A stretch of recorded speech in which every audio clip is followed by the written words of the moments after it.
Elsewhere, stakeholders in the Nigeria civil society space have been speaking on the significance of financing for development in the country. Now, this is coming on the heels of this year's Financing for Development Summit held in Spain and how it will help benefit Nigeria when it is collected. Trust TV's Nuel Samson has more.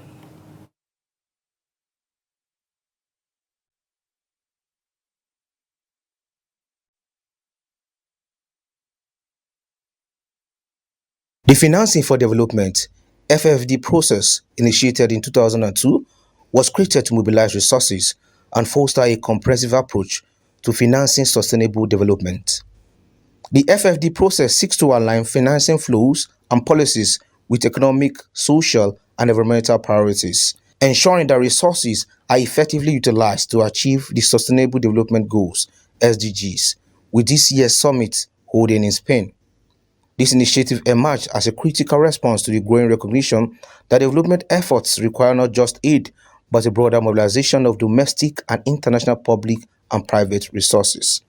Nigeria's participation in the global financing dialogue can indirectly affect its citizens by influencing economic policies and development strategies.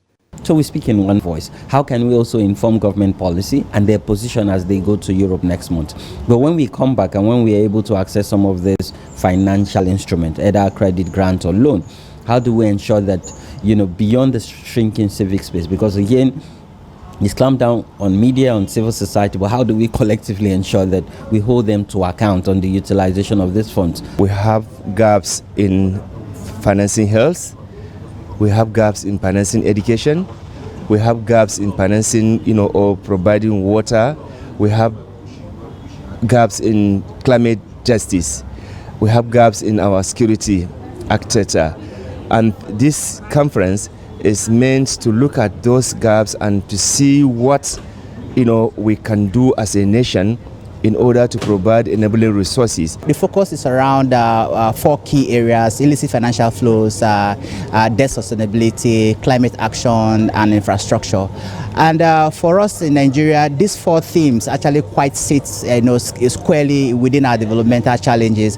And so we're working with civil society organizations today to come up with a common position in terms of what we want to see debated or discussed at that summit. While global financing initiatives can bring benefits to Nigeria, there's a risk that these benefits may not be evenly distributed, potentially exacerbating existing inequalities.